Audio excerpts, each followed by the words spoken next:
Hello friends, welcome to the channel. It's me Yami. यहाँ पे इस चैनल पे I make sure I keep you updated with all the latest scholarships, all the latest vacancies and all the updated things available for the students. तो इस channel पे आपको सारी information मिल पाएगी जो आपके करियर के लिए इज वेरी इंपॉर्टेंट. फाइनेंशियली ले लो, टेक्निकली ले लो, एजुकेशनल वाइज ले लो, इन ऑल द एस्पेक्ट्स जो भी स्टूडेंट्स को काम लगे वैसी चैनल है. And I am making it sure I make it into Hindi and English language ताकि नेशनल लेवल पे the students can take the help of the channel. Again, the channel name is It's Me, Yami. Today's video is about HDFC scholarship. अभी ये जो scholarship है it's very good scholarship जहां पे अगर really the student is facing family crisis, अगर financially if you are not stable enough to pursue your education, आप कहीं पे अटक रहे हो पैसे की वजह से, तो this scholarship is for you. ये बडी फॉर स्टडी जो वेबसाइट है वहां पे आपको detail about the scholarship will get to know. Okay, and इसकी जो लिंक है बडी फॉर स्टडी वेबसाइट की जो लिंक है I make it available for you guys in the description box.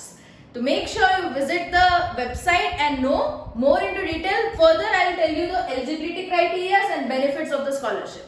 The scholarship name is HDFC bank Parivartan's ECS scholarship for 2022 and 23. The last date for the scholarship to apply is 15th of October. So you have sufficient time जिसमें आप पूरा study भी कर पाओगे about the scholarship and you also have the time to form filling. Okay, coming to this, the scholarship award is of 75,000 for अलग-अलग criteria. क्या-क्या criteria है वो detail में अभी हम देख रहे हैं. यहाँ पे देख लो. About the program it is being mentioned here, जो कि आप बिल्कुल ही पढ़ ही सकते हो क्योंकि मैं लिंक अवेलेबल रख रही हूँ in the description box. Mainly will go for the eligibility criteria. See the student must be currently studying into classes 1 to 12 in a private institute और गवर्नमेंट इंस्टीट्यूट. उनके लिए ये है. Okay, this are the eligibility criterias for the student studying into 1st 12th grade. Mainly we are talking about the student who are pursuing the graduation degree. तो उनका criteria हम detail में देख रहे हैं. आप किसी भी ग्रेजुएशन डिग्री को परस्यू कर रहे हो, मान लीजिए वो बीकॉम है, बीएससी है, BA, BCA etcetera, professional courses like BTech, MBBS, medical में हो, लॉ में हो, बीकॉम में हो, any of the degrees you can apply into this scholarship. Criteria और क्या है? The student pursuing diploma courses after 10th और 12th can also apply.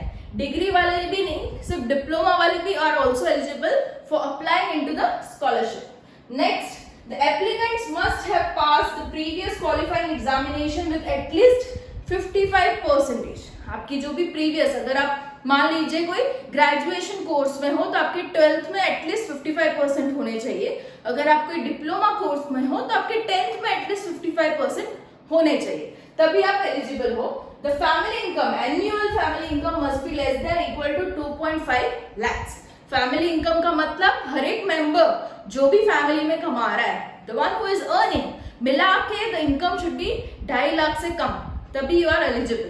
Okay, preference will be given to those applicants who are facing a personal family crisis that has occurred during the past 3 years, specially in the duration of corona. जिनके भी बहुत crisis बढ़ चुके हैं उनको preference दिया जाएगा, due to which they are unable to continue bearing the cost of education and are at the risk of dropping it out. अगर कोई भी बच्चा ऐसा है into severe condition financial के पैसे नहीं भर पा रहा और शायद उसका ग्रेजुएशन अटक पड़े, ऐसा है, अगर if it is stopping anyhow, तो उनको प्रेफरेंस पहले दिया जाएगा. Okay, so those students please go for the scholarship and children of employees of HDFC bank and buddy for study are not eligible. Okay, जिनके मम्मी पापा कोई भी HDFC bank में काम कर रहे हैं, बड़ी फॉर स्टडी में काम कर रहे हैं, वो लोग एलिजिबल नहीं हैं. Next, open for Indian nationals only. जो इंडियंस हैं उन्हीं के लिए ये है स्कॉलरशिप. ओके, उनको ये बेनिफिट मिलेगा ये स्कॉलरशिप का. So this is the thing. Now amount of scholarship की अगर मैं बात कर लूं तो अगर आप डिप्लोमा कोर्स में हो तो आपको 20,000 रुपए की स्कॉलरशिप मिल जाएगी. अगर आप कोई भी UG courses, under graduation courses, BCom, BTech वाले कोर्सेज में हो तो you will be getting a scholarship of 30,000. And अगर आप कोई यूजी कोर्सेज में हो, under graduation courses, for professional courses, तो आपको 50,000 की स्कॉलरशिप मिल सकती है. This is general UG courses and this are professional UG courses. जिस भी कोर्सेज में आप हो उस हिसाब से आपको स्कॉलरशिप दी जाएगी। जैसे आप फॉर्म भरोगे उसमें जो क्राइटेरियाज और फॉर्म फिलिंग डिटेल्स है उससे वो लोग जजमेंट ले लेंगे आप कौन से क्राइटेरिया में फिट बैठ रहे हो एंड उस हिसाब से they will offer you the scholarship. Okay, coming to the documents, जो भी डॉक्यूमेंट्स मेजरली रिक्वायर्ड हैं उनका भी हम थोड़ा डिस्क्रिप्शन ले लेते हैं सो दैट जब भी आप फॉर्म भरने बैठो you are available with this documents with you. Okay, once again I'm telling you I'm talking about HDFC scholarship, very good scholarship and you can absolutely get your financial backup if you are getting stuck into your education. Okay, coming to the documents, उसमें चाहिए होगा आपका passport size photograph, the soft copy always and the previous year mark sheet. Note, in case you don't have the mark sheet for 2021-22 session, please upload the mark sheet for the session this only, मतलब आपको latest वाली जो marksheet है वो upload करनी रहेगी 21-22 की हो तो वो, अथवा और else you can go with 2021 वाली मार्कशीट।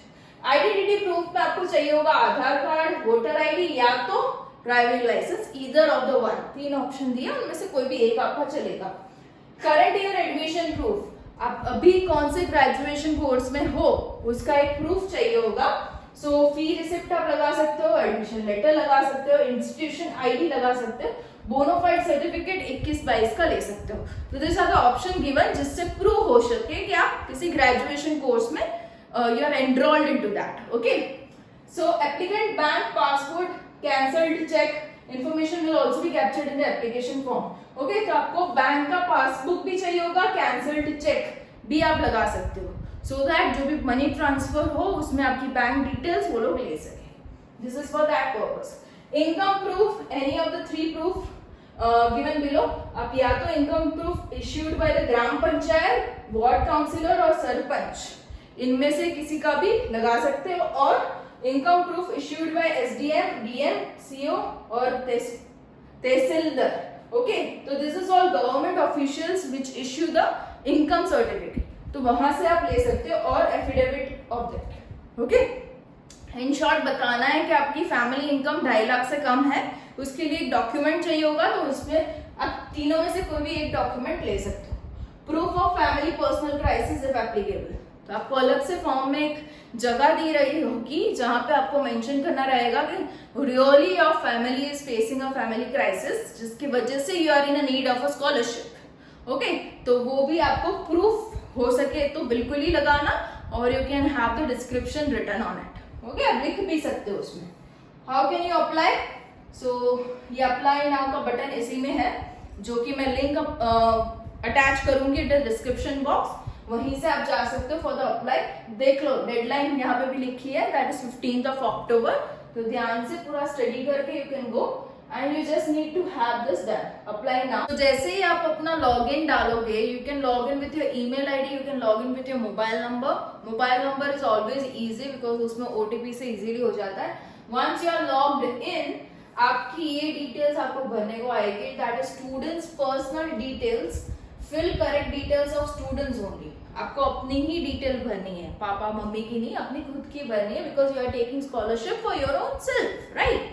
So, आप डालोगे पहले अपना नाम, सरनेम, यू डालोगे अपना email ID, mobile number, alternate mobile number आप मम्मी पापा का डाल सकते हो, ओके, सिबलिंग्स का डाल सकते हो, बहन भाई का, एंड ऑल्सो व्हाट्सएप नंबर जिसमें आपको भले ये ऑप्शनल है, कंपलसरी नहीं है, पर डाल ही देना ताकि लेटेस्ट जो भी अपडेट्स है अबाउट द स्कॉलरशिप आपको वहीं पे मिल जाएगी।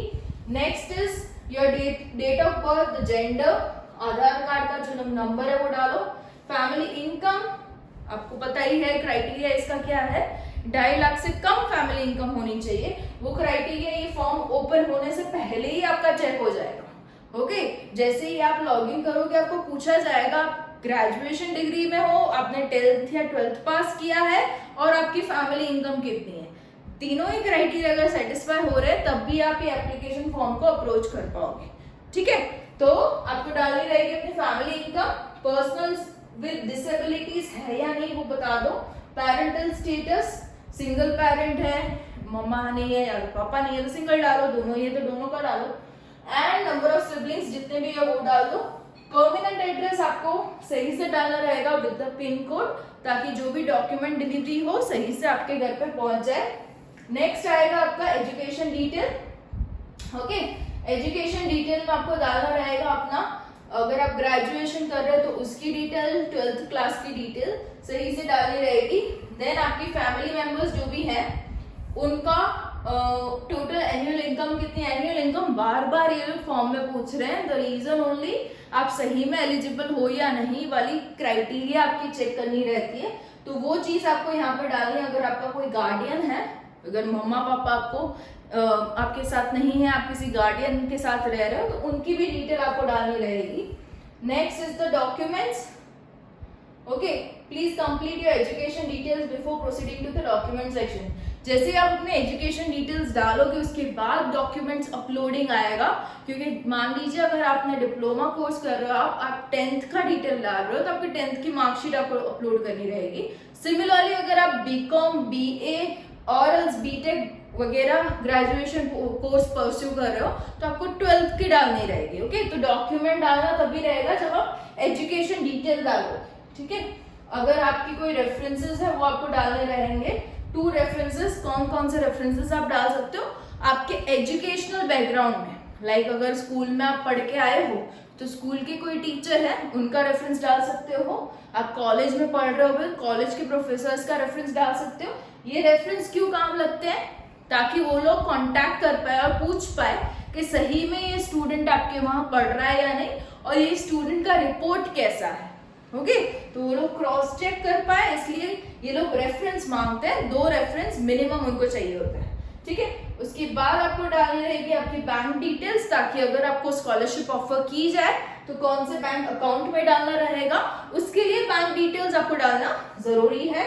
मोर अबाउट योरसेल्फ, इसमें आप डाल सकते हो about your personal self, disability के बारे में डाल सकते हो. What kind of crisis are you facing. Okay, students relationship with the family member who is facing crisis. Okay, year of the crisis, cause of the death. अगर Covid में expire हुए आपके ममा या पापा, वो भी आप डाल सकते हो. It can create a preference for you. Reason for job loss, type of natural disaster, ये डिस्क्रिप्शन का स्पेस भी दिया है. अगर आपको डिटेल में कुछ अपने बारे में बताना है, कोई मेडिकल हिस्ट्री बतानी है, तो आप टाइप करके यू कैन फ्रेम सेंटेंसेस है यहाँ पे डाल सकते हो और लिख सकते हो कि आपको सही में स्कॉलरशिप की जरूरत है. ओके, तो ये एक्चुअली जब भी फॉर्म सिलेक्ट होता है ये पूरा डिटेल में पढ़ा जाता है, और जो भी बच्चा एलिजिबल लगे उन्हीं को वो स्कॉलरशिप ऑफर करते हैं. ठीक है, तो ये बिल्कुल भी ब्लैंक मत जाने देना. जो भी आप फेस कर रहे हो सही में लिखना, ताकि you will get a preference. How did you get to know about the scholarship, तो उसमें आप बिल्कुल ही मेरे चैनल का नाम भी लिख सकते हो, यूट्यूब भी लिख सकते हो. रेफर्ड बाय कोई भी रेफरेंस आप लिख सकते हो जिन्होंने ये ज्यादा बताया, मेरा नाम भी लिख सकते हो या मैं ढक्कन भी लिख सकते हो. एंड सेव एंड कंटिन्यू करके आपको ये सारे बॉक्सेस को टिक करना रहेगा, जहाँ पे टर्म्स एंड कंडीशंस को आप मान्य रखते हुए आप फॉर्म भर रहे हो. आपने सब कुछ डिटेल में स्कॉलरशिप के बारे में पढ़ा है, उसका कंफर्मेशन देते हुए आप प्रीव्यू ले सकते हो पूरे फॉर्म का. एंड देन फाइनली आपका सबमिट का ऑप्शन आ ही जाएगा. Okay, so this is the scholarship, HDFC scholarship. Very important. Actual में कोई क्राइसिस में है आपका friend, relative, you can absolutely उनको बता सकते हो कि ये चीज है, आप अप्लाई कर सकते हो. You can absolutely share my video to them, ताकि वो डिटेल में देख पाए about the scholarship and the eligibility criteria. See you soon with another video useful to all the students all over the country. And yeah, do follow the channel. It's me, Yami.